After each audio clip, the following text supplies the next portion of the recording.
Salam sejahtera, terima kasih kerana bersama dengan saya di Nazlin Unity Channel. Ini satu lagi pendedahan paling menarik yang kita baru temui dan dikabarkan kepada kita.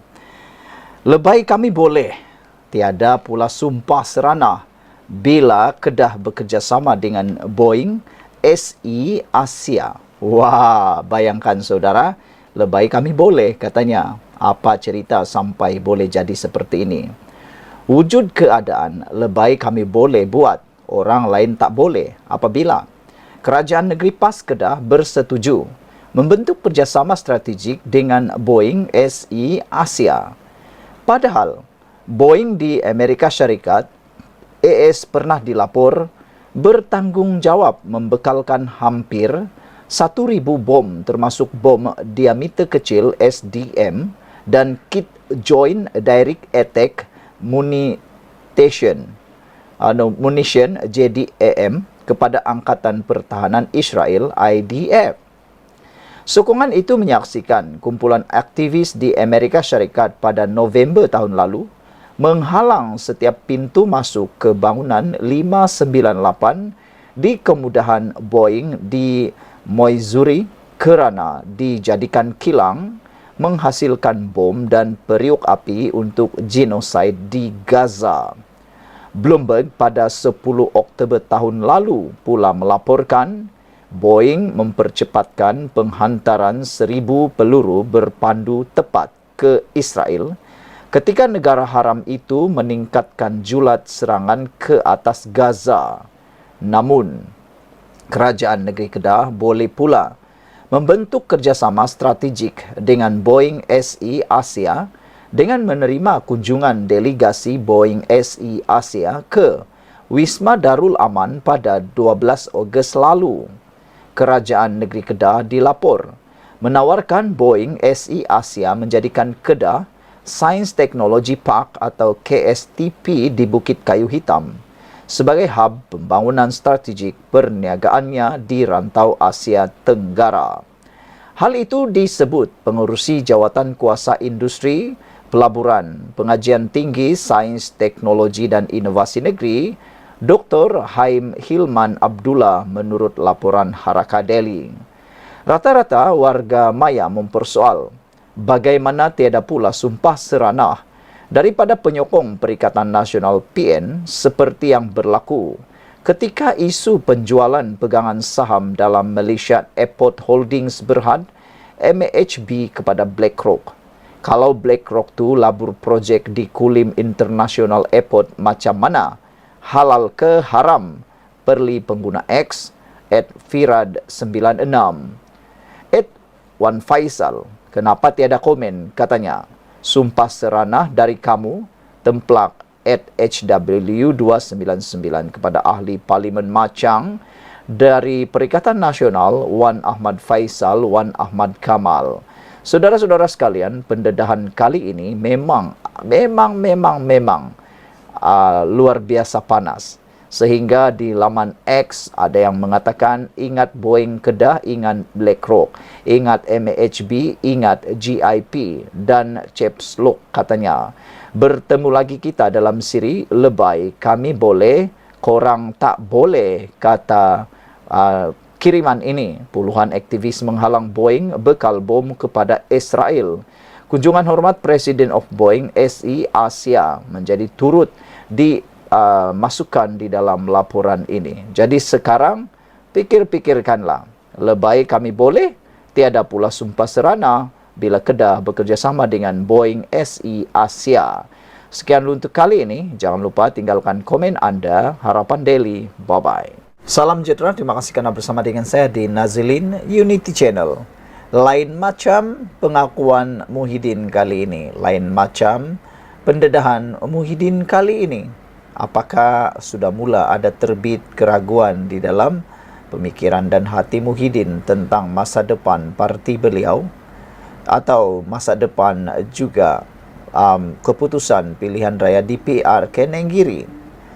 Banyak kali Muhyiddin selalu yakin begitu hebat dan berdegar-degar. Tapi kali ini lain pula suaranya. Muhyiddin kata Perikatan Nasional boleh menang tapi jangan overconfident. Apa maknanya? Muhyiddin tahu bukan mudah untuk Perikatan Nasional menang lagi kali ini di PRK Dun Nenggiri. Adakah karena calonnya ataupun adakah kerana mereka sudah kehilangan modal untuk mahu melawan Kerajaan Perpaduan? Pengerusi Perikatan Nasional Muhyiddin Yassin mengingatkan gabungan itu supaya tidak overconfident. Meskipun calonnya Muhammad Rizwandi mempunyai peluang memenangi kerusi Dewan Undangan Negeri Dun Nenggiri pada pilihan raya kecil PRK 17 Ogos ini. Katanya, kempen yang berbaki 3 hari lagi merupakan tempoh kritikal bagi mengetahui arah sokongan pengundi dalam menentukan calon pilihan mereka. Kata Muhyiddin, dia yakin mereka boleh menang. Tapi dalam PRK, kita jangan terlalu overconfident. Berbaki 3 hari ini agak kritikal untuk menentukan arah mana termasuk pengundi luar, katanya. Saya merayu pemohon atau memohon pengundi luar sana untuk balik ke kampung masing-masing mengundi pada 17 Ogos, kata Muhyiddin lagi. Walaupun sokongan agak baik, tapi kalau mereka tidak pulang, maka peratusan merosot yang memberi satu masalah nanti, katanya ketika ditemui lepas program Ramah Mesra bersama penduduk kampung Limau Kasturi, Gua Musang. PRK Dun Nenggiri menyaksikan pertembungan 2 penjuru di antara calon Barisan Nasional BN Muhammad Azmawi Fikri Abdul Ghani dan PAS yang diwakili Rizwadi. Seramai 20,259 orang pemilih layak untuk mengundi akan menentukan wakil rakyat baru di kawasan itu. Pada pilihan raya negeri PRN Ogos tahun lalu, Muhammad Aziz Abu Naim menang kerusi itu dengan majoriti hanya 810 undi apabila mendapat 6,517 undi berbanding calon BN Abdul Aziz Yusuf yang memperoleh 5,707 undi. Mengulas lanjut, Muhyiddin berkata sambutan diterima amat baik. Malah ada beberapa perubahan apabila parti itu dapat memasuki kawasan orang asli. Sambutan daripada pengundi yang ada di Nenggiri alhamdulillah sangat merangsangkan, katanya. Malah sesetengah kawasan yang kita tidak boleh tembusi termasuk kawasan orang asli atau orang asli, mereka sedang mengalu-alukan kehadiran kita dan kita telah mengadakan beberapa program di sana, katanya lagi. Satu komen daripada netizen tentang isu ini menulis, menang jadi pembangkang, lepas tu melalak, mana peruntukan? Itulah yang akan berlaku. Sekian untuk kali ini. Jangan lupa tinggalkan komen Anda. Salam sejahtera. Terima kasih kerana bersama dengan saya di Nazilin Unity Channel. Ini kehebatan Anwar Ibrahim yang seterusnya tak boleh disangkal oleh sesiapapun. Ramai orang, terutamanya pembangkang, meratib. Kononnya kerajaan pimpinan Anwar Ibrahim sekarang ni gagal. Kononnya kerajaan pimpinan Anwar Ibrahim tidak membuat kemajuan. Tapi rupa-rupanya itu hanya cakap pembangkang yang tidak berasas. Di mana yang tak berkembang dan di mana yang kononnya Anwar Ibrahim tidak membawa apa-apa kemajuan. Anwar baru memerintah lebih kurang 2 tahun. Dan sudah terlalu banyak pencapaian yang dibuat oleh Anwar Ibrahim berbanding dengan Perdana Menteri yang seangkatan dengannya. Kali ini, selepas JP Morgan, Goldman Sachs pula naik taraf pasaran saham Malaysia. Sebelum ini, JP Morgan dilapor telah meningkatkan penarafan Malaysia kepada natural selepas hampir 6 tahun negara berada pada tahap underweight susulan langkah berani kerajaan dalam membangunkan ekonomi. Terbaru, analisis oleh Goldman Sachs pula menyebut bahawa suasana pelabur terhadap Malaysia telah bertambah baik kini selepas Datuk Seri Anwar Ibrahim memegang jawatan Perdana Menteri sekaligus membawa kestabilan politik. Menurut laporan utusan Malaysia berikutan itu, Goldman Sachs telah menaik taraf pasaran saham Malaysia kepada wajaran sama equal weight berikutan sifat defensif pasaran tempatan apabila melibatkan kejutan luar. Ekonomi Malaysia yang semakin teguh dan mata wang yang lebih kukuh juga meningkatkan keyakinan terhadap aset tempatan, kata analisis itu, selain menyebut Singapura telah diturun taraf sebagai underweight. Pakar strategi CIMB, Syahan Pereira berkata, warga asing adalah penjual bersih saham Malaysia dalam 8 daripada 10 tahun lalu. Apabila skandal 1MDB dan pertukaran pemimpin menimbulkan kebimbangan mengenai ketidakstabilan politik, mereka telah menjual saham bernilai hampir 68 juta Amerika Syarikat dolar bulan ini. Kami melihat ini sebagai peluang belian yang jarang berlaku dalam saham Malaysia di tengah-tengah kesinambungan dasar, peningkatan penghantaran pendapat dan peningkatan mata wang tempatan. Ujarnya memetik portal Utusan Malaysia melaporkan saham-saham di Asia menyaksikan penjualan bersejarah pada Isnin minggu lalu disebabkan kebimbangan terhadap kemalaysiaan Amerika Syarikat dan saham-saham berteknologi tinggi seperti yen yang bangkit semula menyebabkan strategi pendanaan global dihentikan secara besar-besaran. Keadaan itu yang lebih ketara daripada yang dilihat di AS dan Eropah telah memaksa pelabur untuk menilai semula penglibatan mereka. Saudara-saudara sekalian, ini memang mengejutkan kita semua apabila sekali lagi kerajaan di bawah pimpinan Anwar Ibrahim kini dapat penghormatan luar biasa apabila Goldman Sachs menaikkan taraf pasaran saham Malaysia. Terjumpa lagi. Bye-bye. Salam sejahtera. Terima kasih kerana bersama dengan saya di Nazilin Unity Channel. Akhirnya Anwar Ibrahim menang besar lagi. Apabila Azmin Ali katakan